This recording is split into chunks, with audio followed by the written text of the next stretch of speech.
Ep.101, Israel's First Judge. Welcome to the History of the Bible.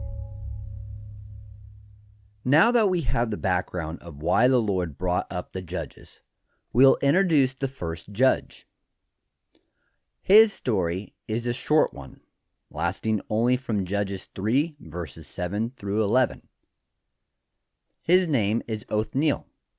He was the nephew of Caleb, yes, the Caleb who was sent with Joshua to spy out the land of Canaan. The Israelites did not last long in serving the Lord. As said before, it was only one generation in which the people began to walk away from the Lord. Othniel, whose name means Lion of God, was a descendant of the tribe of Judah. Therefore, he would have lived in the southern portion of the land, near the city of Hebron and the city of Debir. He was the one who conquered the city of Debir to win Caleb's daughter as a wife. Caleb himself was a leader of the clan of Judah. Therefore, it could be that the role of leadership of the tribe fell from Caleb to Othniel. The city that Othniel conquered is mentioned in historical letters written by the Egyptians just about 150 years after Othniel became judge, so it is known that he led a city that would outlast himself. As the people of Israel fell away from following the Lord, enemies came into the land, and tribes and people groups rose to fight against the Israelites. The first major group is mentioned in Judges 3 verse 8. Cushan-Rishathaim, king of Aram-Naharaim. Aram-Naharaim is referring to the location from which the king came from. Aram is considered to be modern-day Syria, and the name Naharaim means two rivers.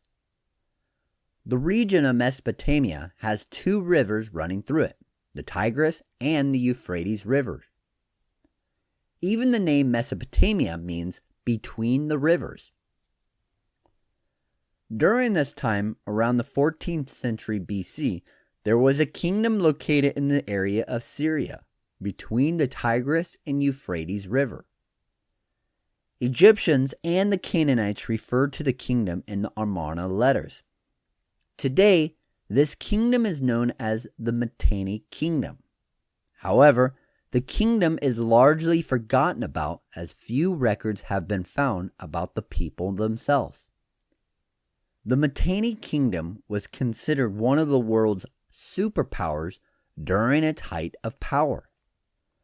The kingdom itself would only last for about 250 years, between 1500 BC and 1250 BC. Some records say the kingdom was founded in 1600 BC, making it 350 years and not 250 years old. The influence of the kingdom stretched from modern-day northern Iraq through Syria and into Turkey. As mentioned, the kingdom itself would not last long. In the 14th century, which was the time the Israelites began moving into the land of Canaan, the kingdom of Mitanni began to be attacked by the Assyrians and the Hittites, creating outside forces to put pressure on the kingdom, as well as issues within the kingdom. Mainly disputes of succession caused pressure from within. Eventually, the kingdom would be conquered and cease to exist altogether. A fun fact about this kingdom is that they are believed to be the innovators who developed the light war chariot. The reason it was a light war chariot is that instead of using solid wooden wheels, they developed wheels with spokes. Also, in this region, a horse training manual has been found, being the oldest one in history, dating to 1345 BC. The kingdom itself would fall into a subservient kingdom to the Hittites, and then eventually the Assyrians. However, during its height of power, the kingdom of Mitanni was taking territories in the land of Canaan. Therefore, we know that the kingdom of Mitanni was in the land of Canaan. In world history, the land of Canaan was still under the control of the Egyptians. Even though the Israelites came into the land was still considered to be the Egyptians. However, the Egyptians were not able to help the Canaanites in their battles against the Israelites. Though the tribes living in the land of Canaan changed from the Canaanites to the Israelites, the land itself, in terms of world history, was considered to be under Egyptian rule. Now, the kingdom of Mitanni and the Egyptians had a peace agreement with one another, as the king of Mitanni married his daughter to the king of Egypt. It could have been that the land was under the Egyptians' rule, but they allowed the kingdom of Mitanni to come in and bring order to the land of Canaan. Another thought has been brought up. During the reign of the Mitanni king, there is believed to have been a general who helped the king, as records do indicate the king was a very young man when he came onto the throne of Mitanni. This general or advisor was killed by a man named Othniel. There is speculation that Othniel could have been Othniel, just translated into a different language. When the king of Mitanni came to power, the general or advisor became a co-ruler with this king. This is why he is also called a king in the book of Judges. However, historically, he was only the general. When he was killed by Othniel, as some scholars believe, the kingdom of Mitanni began to fall. This idea would line up with the oppression of Israel only lasting 8 years, because when the co-ruling general was killed, the king would no longer have the capacity to have dominion in the land of Canaan. The kingdom of Mitanni would stay in power over the land of Canaan until Mitanni fell to the Hittites sometime between 1344 BC and 1322 BC, because the Egyptians were unable to help the Mitanni kingdom out of fear of the Hittites. Although the kingdom would be a puppet state of the Hittites, eventually the kingdom would be completely dissolved when conquered by the Assyrians around 1250 BC.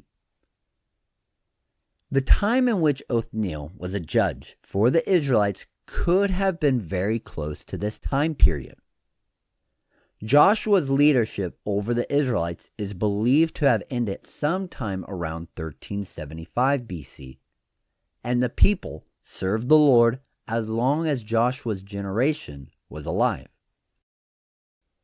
When the tribes of Israel stopped following the Lord, the king of Mitanni sent his general and army into the land and subdued the Israelites. As mentioned earlier, the time of Othniel as judge over the Israelites is summarized in Judges 3 verses 7 through 11. The Israelites did evil in the eyes of the Lord. They forgot the Lord their God and served the Baals and Asherahs. The anger of the Lord burned against Israel, so that he sold them into the hands of Cushan-Rishathaim, king of Aram Naharaim, to whom the Israelites were subject for 8 years. But when they cried out to the Lord, he raised for them a deliverer, Othniel, son of Kenaz, Caleb's younger brother, who saved them.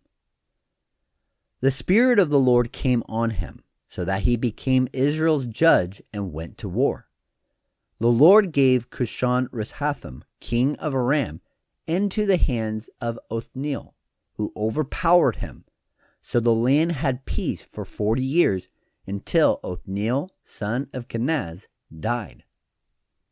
In verse 10, it says that the Spirit of the Lord came on him, so that he became Israel's judge and went to war.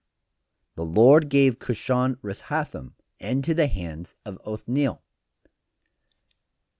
It was universally known and understood that the rulers of cities, kingdoms, and empires governed by the will of the gods. This is why all battles fought in ancient times were considered to be holy wars, because one people's deity would be wanting their rulers to fight other people groups to fight against their deities. Therefore, the outcome of battles were completely dependent upon the people's deity. Throughout ancient records, many kings and rulers have referred to their gods being involved in their battles and the cause of their victories. The Israelites were under the rule of the king of Aram for 8 years. However, as mentioned before, more than likely, they are ruling the land of Canaan with the agreement being made between the kingdom of Mitanni and the Egyptian empire. There are some thoughts on the land of Canaan, and the tribes of the Israelites were not fully oppressed, from the north to the south, east to the west. Rather, it could have been more isolated than believed.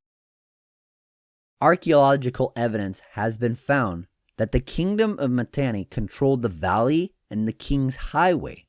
King's Highway is a roadway which is connecting the kingdoms in the north, Mesopotamia, Babylon, Assyria, to the Egyptian Empire in the south. The King's Highway was a thoroughfare that connected modern-day Syria, which is where the kingdom of Mitanni was, to Egypt and the Gulf of Aqaba, located in the Red Sea. This is the world's oldest communication and trade route. Kings used it before the time that Abraham was in the land of Canaan. It connected the northern empires with the south, and it would be used for thousands of years. This trade route was one of the reasons that the Canaanites themselves became a prosperous people group.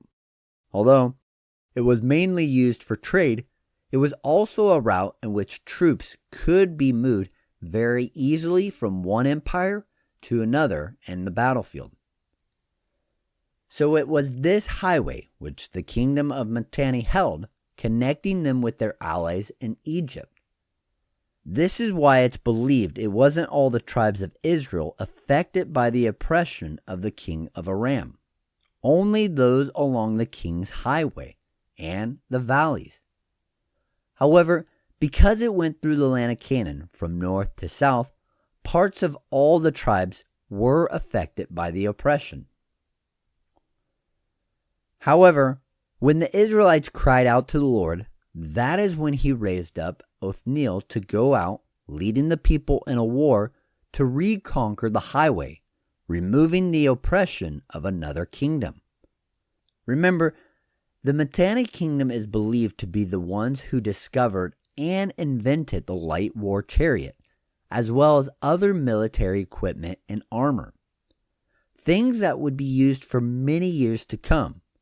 All that to say, the Mitanni kingdom was more advanced than the tribes of Israel. Yet, the tribes of Israel, a weaker people, were able to defeat the kingdom of Mitanni.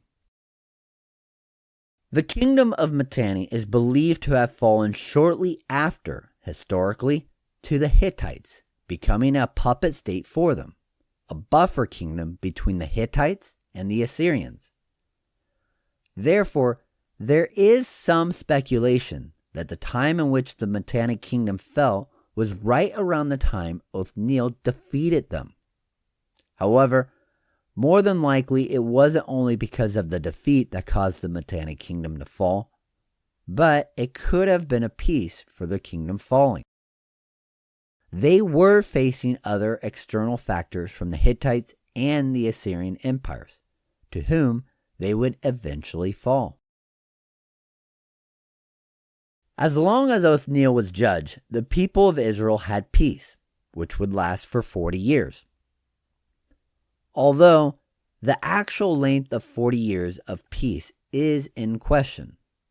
Throughout the Old Testament, the amount of 40 years is used often refers to a whole or complete generation. So it could have been 40 years, or it could be that it lasted the whole generation. But we do know for sure that the peace within the land lasted the rest of Othniel's lifetime. When Othniel defeated the general, or the co-ruler of Mitanni, Egyptian records indicate that just about 40 years after, a coalition formed to attack the Hebrews. This is because after the death of Othniel, the people turned their hearts away from the Lord. Therefore, the coalition that the Egyptian record is the king of Moab. The king of Moab and the coalition of people groups he formed to attack the tribes of Israel would oppress them for 18 years. So join us next time in episode 102 as we will look at the second judge of the tribes of Israel. Until next time, remember that you are loved, special, and worthwhile.